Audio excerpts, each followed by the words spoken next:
Hola amigas, ¿cómo están? Bienvenidas a un episodio nuevo de Eres Virtuosa. Estoy muy contenta porque hoy tenemos un invitado muy especial que nos hizo un espacio en su agenda muy apretada el día de hoy. Como si nos están viendo en YouTube, ya vieron quién es. Tengo acá un invitado junto a mí. Si nos están escuchando en Spotify, muchas gracias. Les mandamos saludos y les voy a presentar a mi pastor, hermano mayor, cuñado, todo. Todo. Sí. Gilberto Zagarci, ¿cómo estás? Hola a todos. Si quieres acércate a tu micrófono para que te Hola. escuches. Pues es que me puse nervioso. Es que veo un montón de cables y un montón de cosas sí en montamos la todas. cámara. Y hola a todos. Mucho gusto. Gracias por invitarme a tu grandioso canal que admiro mucho y respeto mucho. Muchas gracias. Y bueno, antes de empezar, yo quiero presentárselos. Tú cuéntanos así tantito de ti para que te conozcan las chicas de Eres Virtuosa. ¿Qué haces? Ya, bueno, su nombre ya lo vieron aquí. En el tema del pastor. Sí. O en general. Bueno, el tema del pastor. Inicié el ministerio con un grupo de niños y un grupo de jóvenes que servíamos a una comunidad donde había niños de muy escasos recursos y empezamos a trabajar evangelismo ahí con los niños, y así es como nació el ministerio de la iglesia de Mejores Familias. Ese fue digamos, de donde salió todo. Y bueno, a partir de ahí, pues Dios me llama, por así decirlo, a hacerme cargo de la iglesia. Yo no quería, te soy honesto. Y yo siempre tuve una pelea con Dios, así literal, lo digo.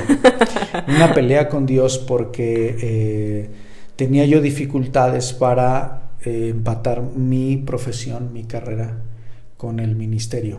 Wow. Y casi siempre cuando el tema era que Dios me llamaba al ministerio, era completamente, no era medios tiempos. No. Y ese era mi pleito con Dios, porque yo le decía, no, o sea, ¿para qué estudié entonces? ¿Para qué, según yo soy talentoso en mi profesión, para qué si no me vas a dar chance? O sea, y ese era mi pleito. Y cuando yo decido dejar todo para servir a Dios, es cuando me empieza a tomar forma todo, curiosamente. Órale. Todo. La profesión, el ministerio, o sea, todo empieza a tomar forma cuando yo decidí dejar de pelear con Dios. Y bueno, ya está bien, o sea, haz lo que quieras, o sea, pero no quiero. Casi siempre así pasa, ¿no? Luego con las cosas de Dios. Casi siempre. Pero eso es lo bonito de una relación con Dios, es eso, que tengas la libertad de ser muy honesto. Y pues aquí estamos. Ni yo sabía que así había empezado Mejores Familias. Sí, así empezó Mejores Familias. De ahí salió. Nosotros trabajábamos como grupo de jóvenes en otra iglesia. Aparte, nosotros teníamos el tema de la música. Sí. Entonces se juntó, nos fuimos los jóvenes y empezamos, duramos un año y medio, y no, pues eso se fue convirtiendo en un llamado a las familias, por así decirlo. Wow. Y así nació Mejores Familias. ¿Y este año cuántos años va a cumplir Mejores Familias? Este año ya 11 años.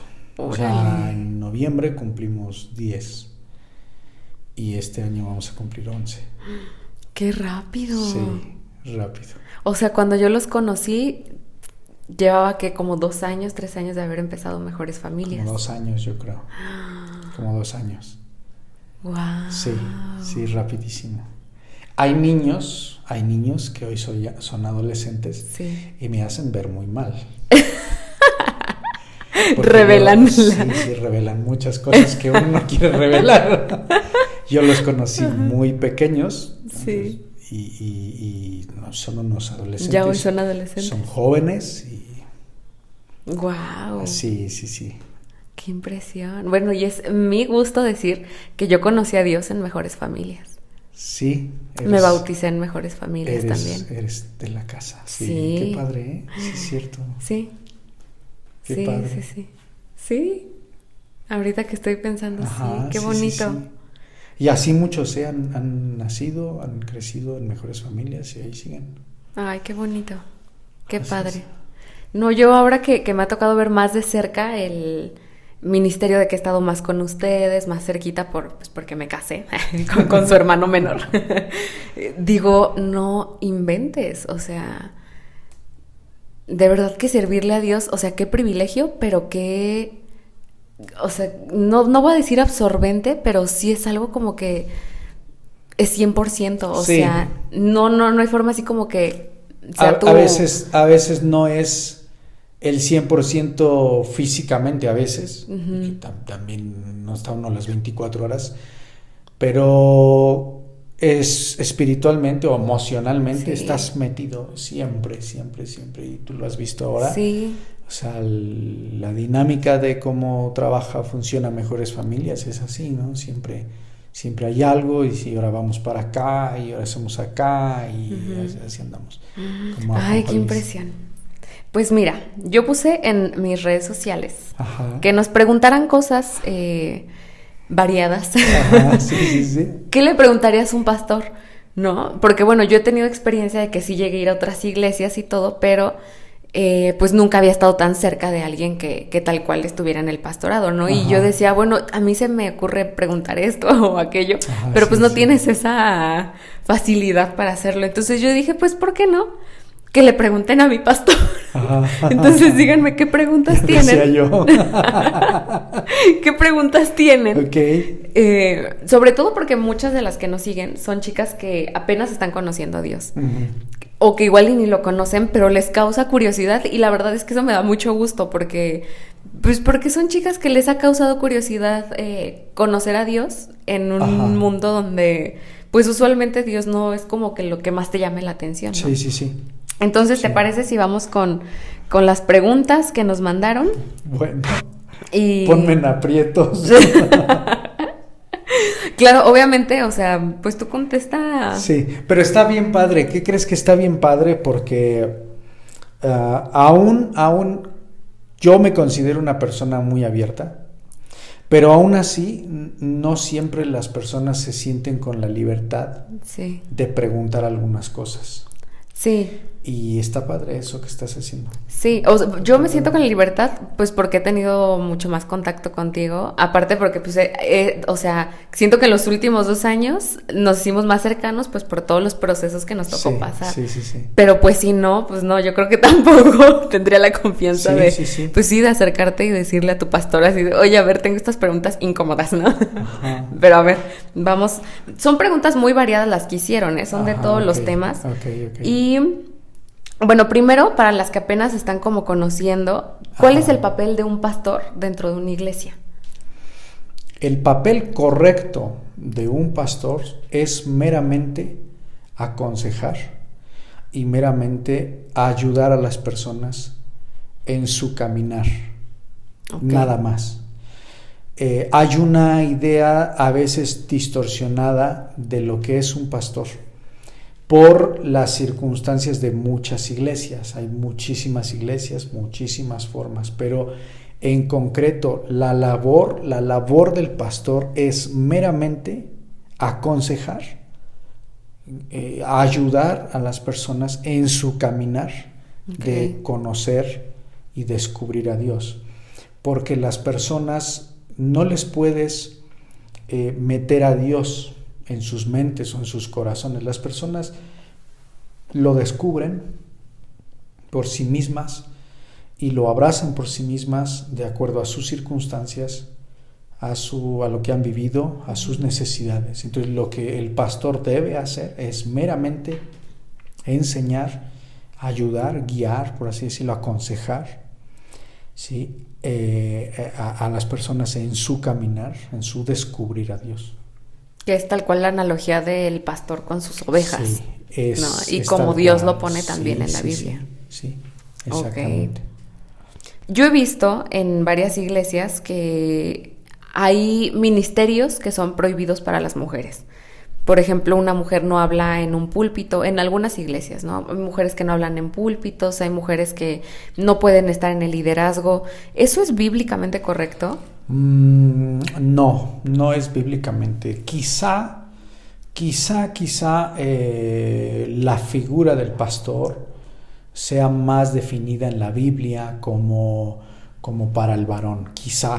Uh-huh. Sin embargo, tenemos unos cuantos ejemplos, pocos ejemplos en la Escritura de mujeres que tomaron la dirección, que tomaron el liderazgo. Ahí tenemos una Débora, uh-huh. Ahí tenemos una Esther, ¿no? O sea, tenemos mujeres que han tomado el liderazgo de muchas cosas. Entonces, no hay bíblicamente un impedimento para que las mujeres sirvan en un ministerio o sirvan en la iglesia o sirvan a Dios. No hay bíblicamente, no hay impedimento. De hecho, el grupo de Jesús, el grupo ministerial de Jesús cuando anduvo en la tierra, uh-huh. estaba compuesto por muchas mujeres. Uh-huh. Y no eran mujeres acompañantes, es decir, simpatizantes de sus mensajes. Eran mujeres que andaban con él como discípulos. El problema es que en la cultura judía, a la hora de hacer conteos, por la cultura judía no se contaban a las mujeres y los niños. Si iba a haber un censo, por ejemplo, contaban hombres. Si iban a contar gente para el ejército, para la batalla, contaban hombres. Entonces, pero por la cultura. Okay. Entonces, por eso es que de repente en la Biblia no aparece específicamente María Magdalena, María, como discípulos así, tal cual, pero se entiende que son discípulos porque andan con Jesús. Uh-huh. Y de hecho ejercen el ministerio con Jesús.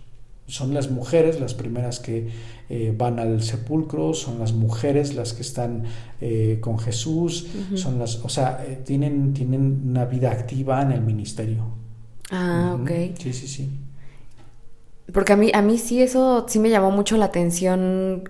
Incluso cuando yo me hago que de repente puse así una historia o algo así, no recuerdo quién estaba compartiendo, si Gaby o Eve, no recuerdo a alguien, pero sí me hicieron notar que mira, algo bien curioso es que la mayoría de las cosas que me han hecho notar como que eso no deberías de hacer, o eso está mal, eso es incorrecto, o sea, de quien he recibido más juicio, curiosamente, son de cristianas. Sí. Mujeres. Sí. Y justo eso me lo hicieron notar así como de por qué una mujer está compartiendo, y me lo dijo otra mujer. Y yo dije, ¿a poco eso está mal? No, sí, bíblicamente sí. No está mal. Hay una confusión bien grande porque bíblicamente lo que está muy bien definido, así, pero categóricamente definido es el papel uh-huh. del hombre y de la mujer dentro del matrimonio y dentro de la familia. Okay. Y eso está súper bien definido, sí. ¿no? El hombre se le llama al cabeza, el líder, el sacerdote, ¿no? Del hogar. La mujer se le llama a estar sumisa, que ese es otro tema que está muy uh-huh. mal, muy causa problemas, ¿no? Sí. Cuando en consejería a los jóvenes, en consejería prematrimonial le menciona a la chica sumisión, saca luego las uñas, sí. porque está mal enseñado, pero en realidad tampoco habla de jerarquías, tampoco hay quien más, quien menos, solamente son funciones muy bien definidas. Con respecto a la iglesia, al ministerio, si acaso podría ser, sería la figura del pastor, que esté un poquito más definida para hombres. Uh-huh. Pero aún así, en necesidad, hay muchas mujeres que hoy dirigen ministerios. Sí, sí. Yo no creo que Dios las esté condenando porque ellas asumieron una necesidad, un llamamiento donde no había, ¿no? Sí, entonces, claro. Yo creo que también depende mucho el contexto y las circunstancias. Qué interesante. Y ahí es en donde llama más la atención y tenemos que tener mucho discernimiento de a qué lugares entras, porque yo sí me atrevo a decir que hay lugares que se hacen pasar por iglesias, pero tienen ya un funcionamiento más sectario, más... Sí. Pues sí, más como sectas y que te enseñan doctrina... Sí. Pues no sana, o sea, que realmente mueven el evangelio a su... Sí, fíjate, por ejemplo, aquí para todas las chicas de tu audiencia... sí es bien importante eso, porque a veces una persona tiene un deseo de conocer a Dios, Sí. tiene necesidad, curiosidad, hambre, y llegan a un lugar y les matan la vida. Qué feo. Les matan la vida a cambio de ciertos rituales, de ciertas prácticas. Esto no puedes, y ya no te puedes poner pantalón. Inclusive hay iglesias donde la mujer no puede ponerse pantalón, donde la mujer Sí. no puede inclusive maquillarse, ¿eh? O sea, Sí. hay iglesias donde de verdad las mujeres no pueden hablar, no pueden dirigir, no pueden hacer muchas cosas. Entonces imagínate una persona, en este caso tu audiencia, que son mujeres, llegan con ánimo, con ansias, con hambre, y les dicen no, porque esto es del diablo, porque esto está mal, porque esto no es así. Les empiezan a matar. Sí. Y hay veces que los mismos líderes religiosos se han metido hasta la cocina de las personas, prohibiéndoles tener novios, prohibiéndoles casarse, prohibiéndoles por cuestiones no bíblicas, más bien de la enseñanza de esa iglesia. Y para las que nos están escuchando, o sea, es bien importante saber que al final de cuentas, cuando tú conoces a Dios, el Espíritu Santo trae convicción a tu vida. Sí. Y eso es la base de cómo te vas a vestir, o sea, eso es algo que solito se te va a dar, Claro. pero no hay, aparte tampoco hay como que te diga en la Biblia, la modestia es la falda a partir de tal largo. O sea, no, creo que eso es una convicción y que tú al final sabes qué honra y qué no honra a Dios. Sí. O sea, eso solito llega. Sí, por supuesto. Y pues sí, a veces como que están más enfocados en cambiarte cómo te ves que en permitir que el Espíritu Santo cambie tu corazón. Exactamente. Sí. Bueno, vamos a pasar a la siguiente pregunta. Y dicen, ¿cómo lo hago entrar en mi vida? Se refieren a Dios. Tengo fe en Él, pero siento que no está en mí. Bueno, esa pregunta me la hizo un adolescente el fin de semana y él me decía, es que yo ya tomé una decisión de seguir a Jesús, ya tomé una decisión de invitarlo a que entre a mi vida, a que gobierne mi vida, mis decisiones, dice, pero como que de repente no siento, no sé si entró o no entró, me dice. Entonces, aquí hay una cuestión, estamos acostumbrados los seres humanos a ser muy sensoriales. Va a haber ocasiones en donde la entrega a Dios es tan genuina que va a provocar un éxtasis emocional, ¿no? Lágrimas, emoción, alegría, descanso, suspiro, va a provocar eso. En otras, quizá no tanto, y todo va a depender entonces de la convicción. Porque aún estando en Dios, hay días que no lo sentimos. Aún estando en Dios, hay días como que titubeamos, decimos, bueno, si estará conmigo o no estará conmigo. Porque hay una realidad, hay la vida o las circunstancias, a veces uno no escucha nada y no siente nada. Y ahí es donde entra una parte donde andamos en la vida con Dios por mera convicción, es decir, por mera certidumbre. Es decir, yo creo, ¿sí? Tomo una decisión de creer en Él, lo hago parte de mi vida, le digo, entra a mi vida, ¿no? Hazte cargo de mi vida o gobierna mi vida. La verdad es que este tipo de confesiones son abiertas, son genuinas, y que lo que incluyen es decirle a Dios, oye, Dios, entra en mi vida, gobierna mi vida, y si te he fallado, si he cometido faltas, pues perdónamelas, y a partir de hoy yo quiero que tú seas mi Dios, mi Padre. Y a partir de ese momento ocurre la salvación, y a partir de ese momento debe de haber una seguridad en mí, porque a veces no sentimos. Hay muchas cosas que no las percibimos. Hay veces, por ejemplo, tú andas en la calle y te olvidas de sentir el aire. Tú andas caminando y te olvidas de sentir el aire. Pues respiras por naturaleza, por certeza, y sabes que necesitas el aire para vivir y lo respiras, pero no siempre haces conciencia de que el aire está ahí. hay veces que viene un ventarrón, ¿no? Y sientes, te despeina y dices, oh, sí, el aire es real. Sí. Es lo mismo con Dios. A veces no lo sentimos con mucho estruendo de emoción, con mucho éxtasis, pero hemos tomado una decisión que sabemos que está ahí. Sí. Y entonces comenzamos a conocerlo, a buscarlo, a interesarnos en él meramente por convicción. Por convicción. Y cuando hacemos eso, ahí sí nos va a sorprender mucho. Sí, quien te hizo la pregunta te va a sorprender, ¿no? Te va a sorprender cuando tú por decisión dices, no, pues no sé si sí o si no, pero tomo una decisión por conocerlo. O sea, ¿qué es lo peor que puede pasar? Sí, incluso altamente recomendable que se lo digan tal cual a Dios. O sea, yo quiero conocerte y sorpréndeme. Yo me acuerdo que yo sí se lo dije, o sea, cuando recién empezaba y que iba a iglesias y yo veía a la gente adorando y todo, y que pues tú estás ahí y aplaudes, pues porque todos aplauden, ¿no? Para no verte mal, pero no lo sientes, o sea, es como que hasta pena te da levantar la mano, así. Y yo sí dije, o sea, yo quiero pues conocerte como esta gente que te ama y te quiere alabar así. Y pues sí, o sea, Dios te sorprende. Dios te sorprende porque lo puedes conocer, pero que sea genuino, o sea, pídanselo así, genuinamente, déjame conocerte y déjame sorprenderme contigo, sorpréndeme. No es por retar a Dios o por decirle así. No, pero es que tienes razón, fíjate que yo soy un fiel creyente de que la comunicación con Dios no tiene ciertos protocolos. Sí.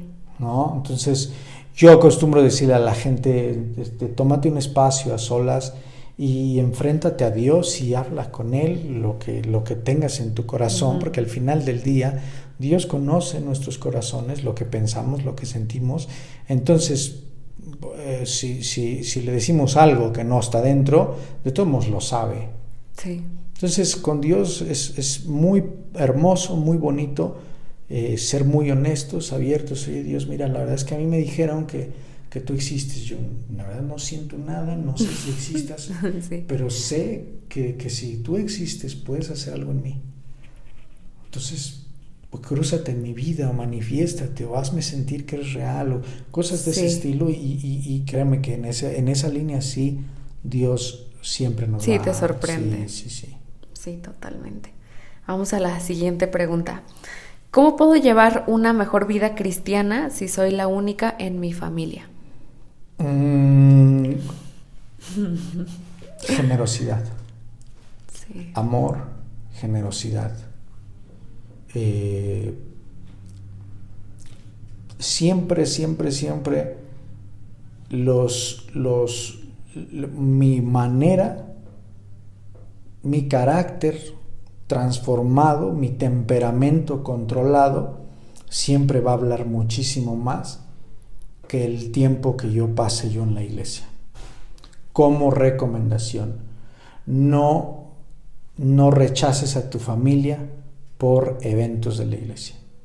Esa es mi recomendación. Sí. Muchos creyentes cometen el error de, no, es que tenía una fiesta en mi casa y iban a venir mis tíos, mis primos, pero tenía también un evento en la iglesia y no, pues es que yo no puedo dejar a Dios y traicionar a Dios, ¿no? Y entonces empiezan a hacer un lado a la familia, y la familia toma una percepción y dice, ay no, o sea, no quiero, voy a perder mi familia, no, gracias. Sí. Pero si yo sigo conviviendo con mi familia, sigo siendo una hija, en este caso una hija de familia, una buena prima, una buena hermana, una buena tía, una buena sobrina en la familia. El libro de Pedro, la epístola de Pedro les dice a las mujeres, dice, ustedes sean de un corazón apacible, afable, amable, dice, para que, dice, si sus esposos, hablando de sus esposos, no son de la fe, ellos puedan ser alcanzados por la fe, por el testimonio de ustedes. Sí. Entonces, ¿qué puede hacer una persona donde es la única? Es mucho amor, mucha generosidad, mucha amabilidad, o sea, convertirse en una persona realmente afable. Sí. Y eso gana a las familias. Y cuando uno es así, créeme que ellos mismos te van a decir, oye, vete a tu iglesia, ¿no? O sea, oye, Sí. no dejes tu iglesia. Todo lo contrario, que si yo me pongo juez, me pongo yo religioso, me pongo yo santurrón, A dar de biblias. mustio, ¿no? A dar bibliazos. Ay, lo que estás haciendo no es de Dios. Ay, lo que estás haciendo está mal. O sea, vas a incomodar, vas a repeler a tu familia y no van a querer conocer a tu Dios. Sí, exactamente. Sí, y con esa pregunta yo me identifiqué mucho porque justo fue lo que me recomendaste a mí hace mucho tiempo. O sea, hay que tener mucho más cuidado incluso de cómo eres con tu familia. Sí. Tienes que ser más amoroso, más misericordioso, porque ya no eres tú, estás también reflejando a Jesús para ellos. Y eso es lo más... Eso a mí fue lo que más me impactó porque fue, sí, es cierto, o sea... Pues voy a seguir yo siendo así igual de apática y todo, pues eso es lo que van a pensar que me está dejando Dios, ¿no? Sí, Entonces, sí, pues no, al final es tu propio carácter y tu propia forma de ser lo que va a reflejar a Jesús con tu familia y así de es. eso también depende, pues, qué van a pensar. Sí, y depende de también que en un tiempo no muy lejano también tu familia conozca a Dios y se acerque a Dios, porque también hay una promesa para eso, ¿no? Hay una promesa de parte de Dios y va a depender mucho de cómo somos. Ay, qué fuerte. Y no, yo cuando leo esas cosas digo, híjole, las entiendo, o sea, sí es muy complicado. Sí. Es muy complicado, pero es bonito cuando empiezas a ver a Dios obrar ahí. Sí. Es muy bonito. Sí. Vamos con la siguiente pregunta, dice, ¿cómo reconectar con Dios? Hace un año perdí a mi bebé y le cuestioné tanto. 3 puntitos. Te digo que tú me pones en aprietos. No, yo también cuando me llegó esa pregunta dije, híjole, es que luego te cuenta cada cosa que uno dice, o sea, yo también estaría enojada con Dios probablemente. Claro. O sea, que... A ver, aquí somos seres humanos. Sí. Un proceso de duelo es natural en Dios, sin Dios, con Dios y con super Dios y con mucho conocimiento y con nada de conocimiento. Sí. Un duelo es un duelo y yo creo que se vive igual en el sentido emocional, en el sentido pérdida, o sea, entonces es válido. Eso yo creo que tú lo debes saber mejor. Es válido en el proceso de duelo, hay muchas etapas, entre ellas enojo, entre ellas reproche, entre ellas queja, decepción, frustración, tristeza, depresión. Hay etapas en el duelo. Y yo creo que cuando estamos en Dios, es válido inclusive cuestionar a Dios. Insisto, hay una honra, al final del día sabemos quién es Dios, no es nuestro cuate, no es nuestro igual, es Dios, Sí. Pero la honestidad con Él es muestra de una conexión, inclusive de una relación personal real. Sí. Entonces es bueno inclusive hasta cuestionar o enojarse. Oye, pues es injusto. Yo lo veo injusto, no le encuentro sentido, no entiendo y estoy molesto y no me siento conectado contigo. ¿Cómo empezar a volver a reconectar con Dios? Hay que empezar después, dice que hace un año, ¿no? Sí. Hace un año, entonces ya empieza a haber un proceso de asimilación. A estas alturas ya empieza a haber un proceso de asimilación. Entonces, en este proceso de asimilación uno tiene que empezar a mirar que todo lo que Dios hace y lo que permite, no todo Dios lo hace. Eso es una cosa que también nosotros tenemos que entender en la vida. Sí. No todo Dios lo hace, pero algunas cosas Dios las permite también. No es algo fácil, pero tenemos que buscar en nuestra vida. No sé si tenga más hijos o era su primer hijo, ¿no? Si tiene más hijos, buscar lo que tengo. Para agradecer. Para darle gracias a Dios. Y la otra, empezar a buscar en mis convicciones que aquel principio, Dios tiene el control. Dios tiene el control.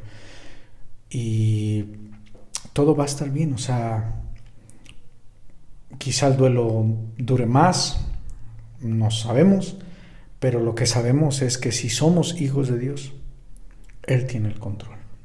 Y lo va a usar para algo. Y lo va a traer para algo bueno. Hoy no lo entiende, pero quizá más adelante pueda haber algo. Nosotros no sabemos, no podemos especular, ¿sí? Pero yo creo que Dios está al tanto, Dios está al pendiente y Dios está en el asunto. Y como en todo, a veces nos sentimos desconectados, nos sentimos alejados, pero no es que estemos alejados, sino que estamos en ese proceso. Él está ahí, basta con nosotros empezar a buscar, por ejemplo, en este caso, la gratitud, la certeza de que Dios tiene el control, y poco a poco Dios va a ir trabajando en su corazón. Hay muchas cosas que no vamos a entender en la vida, y eso también es muy desgastante.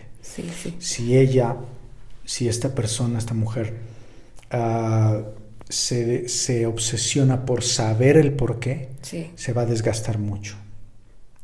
Hay muchas cosas en la vida que nunca vamos a saber por qué. Sí, entonces yo creo que eso también ponerlo ahí en la lista. Sí, a veces es desgastante y aparte no te va a llegar a ningún lado intentar entender a Dios, la verdad. Entonces, bueno, ahí tienen la respuesta. Ok, esta siguiente pregunta está interesante. Dice, ¿qué hacer o decir cuando alguien muy cercano, por ejemplo tu hermano, te dice que es gay? Bueno, hay muchos aspectos. Bueno, en todos los casos, escuchar. Sí. Escucho. O sea, lo que no tienen que hacer, yo creo, es juzgarlos luego. No. Escucho. Sí. No, nosotros a veces nos encanta adelantarnos, hablar y escucha, primero escucha, deja que se desahogue, deja que hable, deja que te diga su sentir, porque a lo mejor en el dejarlo hablar vas a encontrar muchos porqués.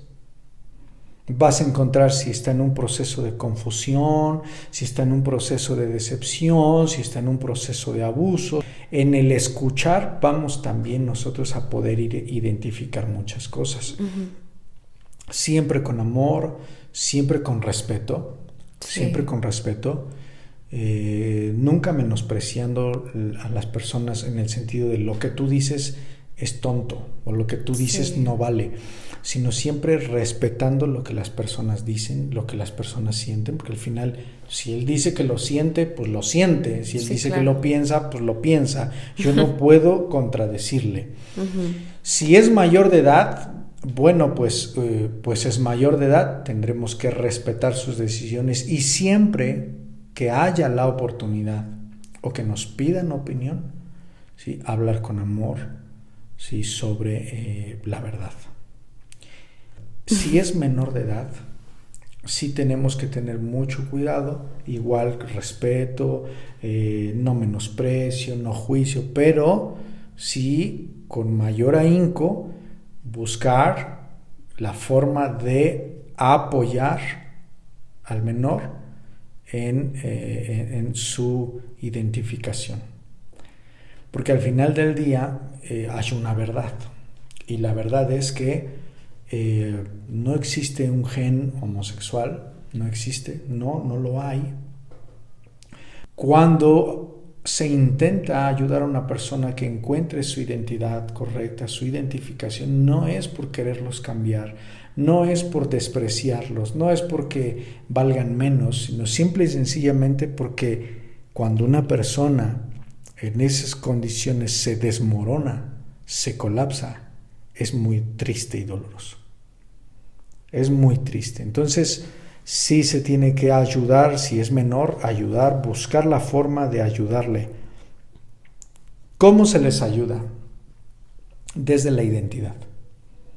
No desde la condenación, no desde el infierno, no que te va a dar sida y que... No. Desde la identidad. Sí. ¿Cuál es la identidad? La identidad está perdida y se tiene que recuperar. Entonces, se les habla desde la identidad, la importancia de la identidad, la importancia del propósito, ¿no?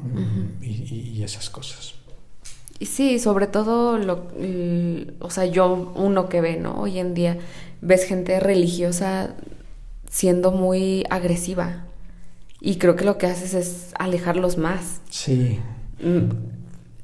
O sea, al final de cuentas, ellos ya saben lo que la gente religiosa opina, ¿no? ¿Por qué seguir lastimando a la gente así? O sea, creo que sí hay una forma mucho más amorosa y distinta de presentar a Dios en el sentido. La iglesia hemos cometido el error y hemos matado muchas personas homosexuales en el sentido emocional porque no hemos sabido tratarlos ni abrazarlos. Al final del día, un adúltero, un mentiroso, un ratero, un fraudulento es lo mismo.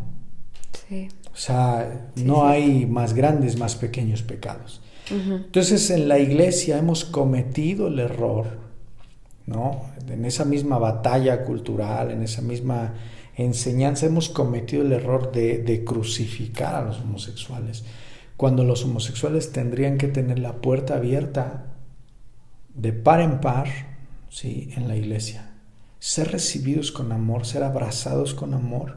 Sí. Y ya que los abrazamos y los recibimos con amor, y ya que los escuchamos, entonces les decimos, oye, ¿no te has dado cuenta que de vez en cuando te colapsas emocionalmente, que te desmoronas? Es porque tu identidad está distorsionada. Y yo creo que ese es el problema que ha habido en las iglesias. Ay, qué fuerte. Y más estos temas tan... Sí, son temas... tan hoy en día delicados. Bueno, siempre ha sido delicado, pero hoy es todavía mucho más delicado hablar de eso. Sí. Y, híjole, cuánta falta nos hace aprender a hablarlo y a tener misericordia por cualquier persona. O sea, no nomás por una persona homosexual, no por cualquier persona. Sí. Pero bueno, a ver, siguiente pregunta. Hola, Karel, me gustaría saber si Dios nos escucha a todos por igual cuando nos acercamos a Él. Sí, Dios nos escucha a todos. Hay dos requisitos para que Dios te escuche. Que te acerques a Dios con todo el corazón y que seas honesto. Sí. Esos son los dos requisitos. Y Dios escucha a todos los que se acercan a Él. Hay un versículo que dice, el que a mí viene, no le echo fuera. Así es que todos. Ay, qué bonito. Él es tan romántico. A ver, otra pregunta dice, en un noviazgo joven, ¿cómo podemos incluir a Dios? Un noviazgo joven, bueno, a ver. Yo hoy en día, o sea, aquí paréntesis, yo hoy en día ahora entiendo por qué los papás te dicen, o sea, a esta edad no puedes tener novio. Uno hace tantas tonterías. y aún así, o sea, de grande uno hace tonterías, pero qué bonito que pregunten cómo pueden incluir a Dios en su noviazgo. O sea, sí, yo sí recomiendo, o sea, antes de los 18 no tengan novio, la verdad. Conozcan, tengan muchos amigos, tengan muchas amigas, o sea, realmente amigos, nada de que amigos con derechos ni nada de eso, o sea, tal cual amigos, y ya va a haber una edad en la que ya puedes empezar a noviar, ¿no? Y a conocer y todo. Sí, o sea, la verdad es que también es un tema delicado porque la realidad es otra, o sea, la realidad es que están en secundaria ya... No, ya desde primaria, novio, ¿no? O sea, desde primaria fíjate, ya tienen novios, sí. Entonces, y entre lo tierno y lo romántico, ¿no? Los papás también, ¿no? ¿Tu novia? Ok, ¿no? Entonces hay una realidad, ¿no? Pero biológicamente, emocionalmente, psicológicamente, en todo sentido, no es una buena edad tener novio a los 13, los 14, los 16, ¿no? Sí, no.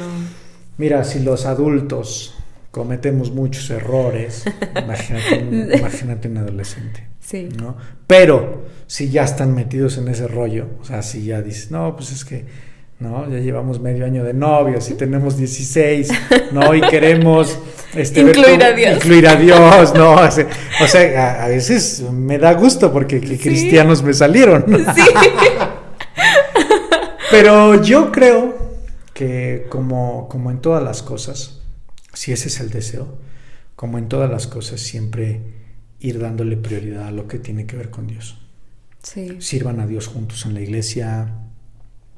Creen un ministerio en la iglesia, yo no sé cómo sean sus pastores, cómo sean sus iglesias, pero formen un ministerio ustedes dos, ¿no? O sea, hagan algo juntos en la iglesia, sirvan en la iglesia, procuren que los dos estén trabajando, a lo mejor ella con los niños, a lo mejor en la alabanza, o sea, pero busquen tener actividades que los involucren en el tema de Dios dentro de la iglesia.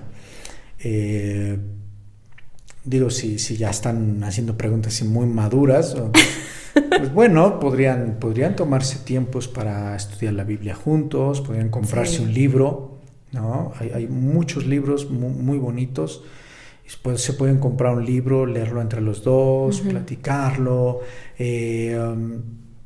de repente orar juntos, o de repente juntos, ¿no? Se hacen unas tortas y van a visitar a los enfermos, van a un hospital, o sea, involucrarse juntos en temas que tengan que ver con el servicio a Dios, y eso los va a ir definiendo también, ¿no? Decir, ay, no, ahí muere, ¿no? Nada más dije que era cristiano por ganarte, pero ya vi que no. Sí. Entonces también eso les va a ayudar mucho a ver cómo es el corazón de la otra persona. Sí. Y eso es importante en una relación, saber cómo es el corazón del otro. Sí, si quieren involucrar a Dios, quítense la lámpara ustedes y mándenla para servir a Dios. Sí, y ahí se va a ver, ¿no? Sí. No, o sea, ¿qué crees que mejor amigos, no? Sí. Y ya como muy específico, pues pongan límites, pues sí. Oh, sí, bueno, súper importante. Sí, límites. Hoy en día la promiscuidad, las relaciones sexuales matrimoniales son normales, ¿no? Sí. En la escuela todos los novios tienen relaciones sexuales, todos los novios tienen tocamientos. Todos los novios tienen caricias que son ya más eróticas, no más prohibidas. Sí. Eviten eso porque son adolescentes, son jóvenes. Sí. Entonces no lo van a controlar y van a hacer numerito. Numerito. Ya con eso ya revelaste tu edad. Es que esa palabra, numerito. Sí, decían, ya hizo su numerito. Eso está bueno, sí, la voy a aplicar. Así voy a referir ahora al acto. A ver, numerito. Eso está bueno. Vamos a cerrar con una pregunta muy interesante, porque para mí es normal que en la iglesia se hable esto, porque tú así nos has enseñado, o sea, tú has sido súper abierto en tocar temas que socialmente nos afectan y que yo digo, es súper importante que lo hables en la iglesia. Pero no es normal en otras iglesias. Entonces voy a la pregunta. Okay. Sexualidad en el matrimonio. ¿Qué sí es permitido y qué no? No sé, pero por lo general no son temas comunes en la iglesia. También lo pone aquí esta chica. ¿Qué sí es permitido y qué no? Bueno, de entrada... Yo me sé la respuesta por mi consejería prematrimonial, pero no la voy a responder yo. De entrada, Dios nos creó con una funcionalidad específica en nuestras partes del cuerpo, ¿no? Nuestras partes del cuerpo tienen una función específica. Número 2, todas las cosas, inclusive sean permitidas o no, ¿sí? Tiene que haber comodidad. ¿Sí? Cuando algo ya no estoy cómodo, ya no es correcto. Sí. Y aunque fuera correcto, si algo me pone incómodo, no lo hago. ¿No? Y eso ayuda mucho a los matrimonios. O sea, la comunicación, por supuesto, es vital. Sí.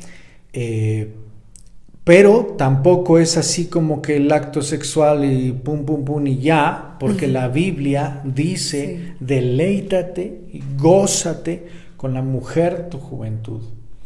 Entonces, las parejas, los matrimonios deben de satisfacerse, deben de darse al placer sexual, porque Dios diseñó el sexo para disfrutarlo en el matrimonio. Así es que los esposos deben entregarse al placer, deben entregarse a las relaciones sexuales matrimoniales, porque no solo es por placer, es necesario para el vínculo matrimonial. Tú debes de saber que en la Biblia, el libro de Cantares, es un libro que hace una alusión al trato de Dios con la iglesia. Y en el libro de Cantares nosotros tenemos manifestado el acto sexual como el momento más sublime de intimidad, ¿no?, entre el esposo y la esposa, de conexión íntima, profunda, hasta el espíritu y el alma, ¿no? Y eso refleja la relación íntima con Dios y la iglesia. Ahora, ¿por qué lo digo esto? Porque la continuidad, ¿sí?, la constancia en las relaciones sexuales en el matrimonio son necesarias para mantener el vínculo de intimidad y conexión. Por eso es que muchos matrimonios empiezan a aislarse, empiezan a apagarse, porque, oye, pues ¿cuándo fue la última vez que tuvieron intimidad? A mí llegan matrimonios a la oficina y yo les pregunto eso. ¿Cuándo fue la última vez? No, que hace 6 meses, que hace 3. Oye, pues ¿cómo no van a estar desconectados? Es como con Dios. O sea, ¿cuándo fue la última vez que oraste profundamente? No, pues el mes pasado. Pues ¿cómo esperas tener una conexión con Dios? Sí. Entonces, pues yo creo que es que no sé, ¿no? Hasta yo me siento chiviado pero vaya, o sea, o sea, si yo me siento incómodo, no. Sí. Y hay que ver también qué cosas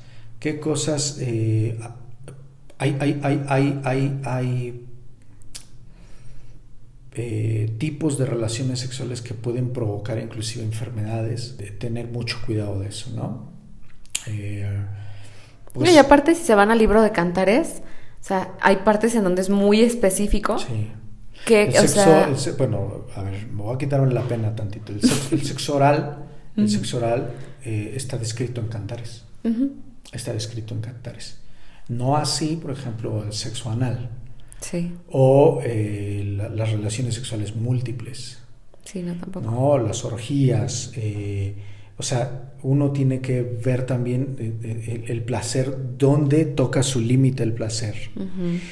Ahora, tú lo dijiste muy bien hace rato, cuando nosotros estamos en Dios, evidentemente el Espíritu de Dios nos marca pautas y líneas. Sí. Entonces, hay un punto donde mi espíritu me dice, a ver, esta es una línea, no hay que rebasar. Sí. Entonces hay que tener mucho cuidado. Decirles a los esposos que deben tener constantemente muchas relaciones sexuales, deben darse al placer. Y deben disfrutarse y darse al placer. Entonces, la mejor manera de disfrutarse, ¿no?, es lo que le gusta a mi cónyuge. Y mi cónyuge me va a preguntar a mí lo que a mí me gusta. Y ahí encontramos placer, ¿no? De hecho, lo vimos mucho en consejería, ¿no?, prematrimonial. Sí. O sea, el matrimonio es yo me despojo de mí para servir a mi cónyuge.